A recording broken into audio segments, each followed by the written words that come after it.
So if you love bad movies, you've come to the right place. I love bad movies as well. You can check out my reaction video to Troll 2 on my channel. I do know there's a documentary called Best Worst Movie about Troll 2, which I haven't seen. This video is more of a deep dive into why I love Troll 2 and some of its iconic scenes and a little bit behind the production of it. But I do definitely want to watch the documentary at some point, so let me know in the comments if you think I should watch it. So here is why Troll 2 is the quintessential example of the best worst movie ever made. In cinematic history, there exists a particular and cherished category of films known as best worst movies. These are cherished gems that, despite their obvious shortcomings, manage to capture the hearts and minds of cult film enthusiasts worldwide. Troll 2 is the epitome of this unique subgenre. In this video, we will embark on a journey to explore the multifaceted reasons why Troll 2 stands as the quintessential example of best worst movie ever made. The allure of cult cinema has been a captivating facet of the film industry. Within this realm, Troll 2 has carved a unique niche for itself as the quintessential example of best worst movie ever made. Troll 2 has secured its place as a beloved masterpiece of unintentional cinematic absurdity. At first glance, Troll 2 appears to be an ordinary, low-budget horror film from the early 90s, but beneath the surface it reveals a paradoxical blend of earnestness and ineptitude. The creators behind the film genuinely believe that they are creating a terrifying masterpiece, oblivious to the fact that their production would ultimately achieve fame for all the wrong reasons. The film's audacious ineptitude in almost every aspect, from acting to special effects, leaves the audience in bewilderment awe. Contrary to the title, Troll 2 shares nothing in connection to the 1986 film Troll. Its working title was Goblin, referring to the mythical creature it features. However, distributors believed branding it as a Troll sequel would guarantee success, so Goblin morphed into Troll 2. One of the particular scenes in Troll 2 features characters watching an ape costume man being rocket launched on TV. This clip is from the 1983 Italian caveman comedy Grunt, adding to an extra quirky layer into the film. Morgan, Utah, where much of Troll 2 was shot, celebrated its role in the film with the Nilbog Invasion Festival in 2008. The town's mayor awarded the film's director with a giant foam key to the city as a token of gratitude. Starting off with the script, a masterclass in absurdity. Nilbog, the film's fictional setting, mirrors the bizarreness that permeates every aspect of the story. The dialogue in Troll 2 is an exquisite tapestry of unintentional humor, featuring lines like, "You can't piss on hospitality," and "You're eating her," and "Then they're gonna eat me." These outlandish phrases have become iconic, celebrated for their sheer absurdity. One of the defining characteristics of Troll 2 is this peculiar dialogue. The script, riddled with bizarre lines and disjointed conversation, takes the viewer on a journey through a surreal realm where words lose their conventional meaning. From "they're eating her" and "then they're gonna eat me" to "oh my god." The film's dialogue transcends the boundaries of unconventional comedy. Screenwriter Rosella Drudy birthed the unusual premise of goblins who prey on humans but can only consume plant matter. Her inspiration came from her disdain for friends turning vegetarian, leading to a quirky narrative twist. Filmed in Utah but helmed by Italian director Claudio Fragasso, Italian 2 suffered from a significant language barrier. With almost no one fluent in English, the cast faced challenges in conveying dialogue authentically. This linguistic divide affected the film's overall tone, and the script of Troll 2 is a linguistic labyrinth that defies the laws of reason. Dialogue scenes often make little to no sense, with exchanges that leave viewers scratching their heads.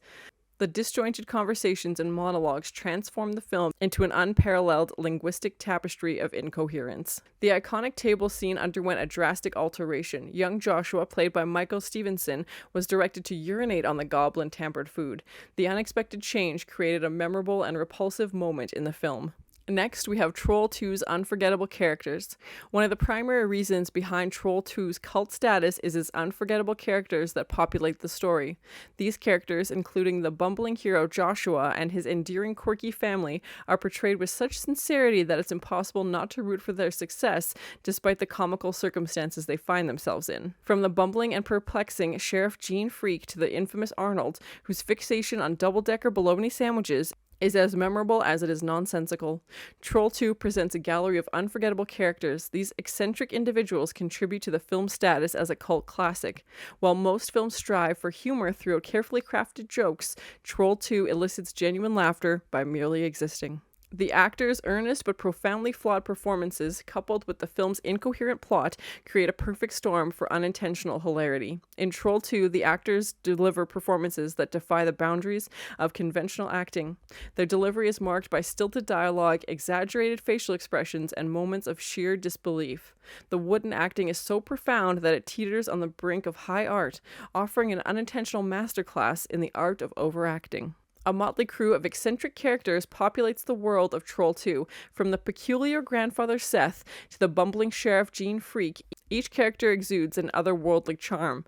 Their oddities and quirks add layers to unintentional comedy, leaving the audiences bewildered and entertained. Deborah Reed, the Goblin Queen, created her character's look by scavenging a costume shop with the film's team. When they couldn't find suitable garments, Reed assembled an outfit from her personal wardrobe, including her grandmother's olive green coat, which endured significant abuse on set. The actor Darren Ewig played the bespectacled Aaron, spends hours inside an oversized pot as his character transforms into a humanoid plant. He endured discomfort with his shoes screwed into the pot's base for nearly 14 hours of makeup. George Hardy, who portrayed Michael Waits, was a practicing dentist in Salt Lake City when he auditioned for Troll 2. Within a day, he was cast. Balancing dentistry and acting during the 3-week shoot, Hardy continued his dental career after relocating to Alabama in 1991. The film's production values are a window into the early 90s, with special effects that are laughably outdated by today's standards. Yet it's precisely the outdated charm that adds to the film's allure. The homemade quality of the production is a testament to the filmmaker's passion and dedication, even if it falls short of industry standards. In the world of cinema, Troll 2 stands as a testament to the adage, "It's so bad, it's good." The subpar special effects and rudimentary production values, far from detracting from the experience, add an enduring layer of charm to the film. In the world of extravagant CGI and high-end special effects, Troll 2 stands as a testament to the ingenuity of low-budget filmmaking. The practical effects and makeup in the movie are so outlandish and unconvincing that they take on an endearing charm of their own. Rubber masks and slime-covered actors became the unsung heroes in the cinematic catastrophe. The hallmark of Troll 2 is its titular creations, despite its misleading title, because they're not trolls, they're goblins. The goblins, rendered with rubbery masks and an unmistakable low-budget charm, are simultaneously terrifying and laughable. Their odd appearance and unconvincing menace makes them perfect for Nilbog, is goblin spelled backwards. And in Troll 2, the goblins are far from terrifying.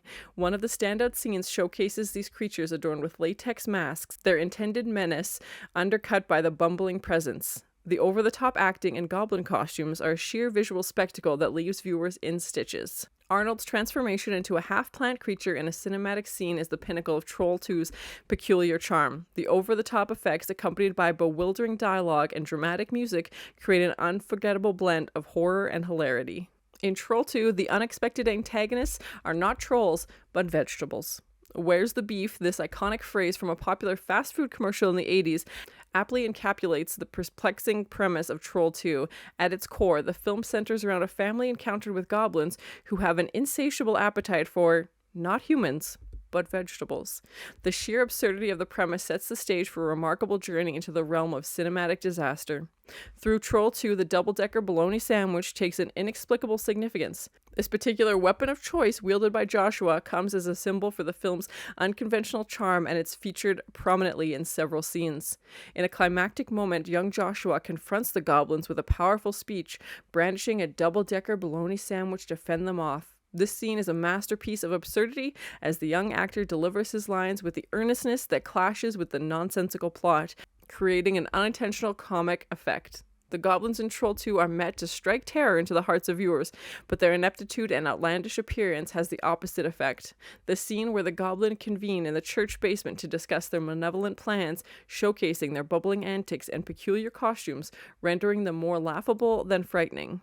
In a peculiar and strangely touching scene, Grandpa Seth materializes from beyond the grave to offer his grandson advice. The uniqueness of this moment lies in the visibly different lighting and ethereal atmosphere surrounding the character. It's a transcendental experience that only adds to the film's enigmatic charm. One of the standout moments in Troll 2 occurs when young Joshua is visited by his deceased grandfather, Seth, who appears as an apparition. The spectral advice giver provides pearls of wisdom, and the over-the-top delivery and absurdity of the situation set the tone for the film's unintentional humor. Among the most iconic scenes in Troll 2 is the infamous popcorn scene.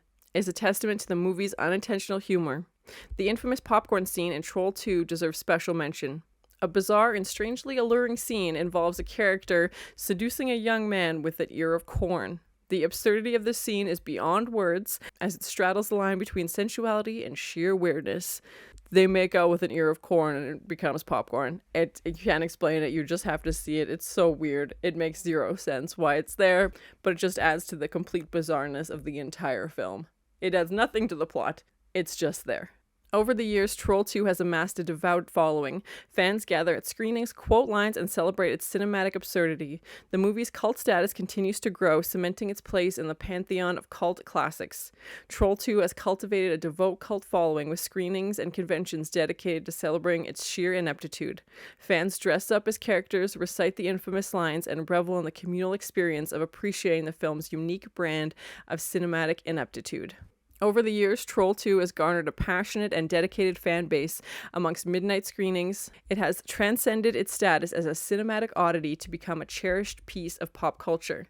Decades after its release, Troll 2 continues to be celebrated as a shining example of the best worst movies ever made. Its legacy persists, a testament to the enduring appeal of flawed cinema. Over the years, Troll 2 has amassed a devout following. In the realm of cinema, Troll 2 occupies a special place as the ultimate exemplar of best worst movie ever made. Its combination of earnestness, absurdity, and unforgettable characters, dubious production value, and devoted cult following elevates it to a status that few films can hope to attain.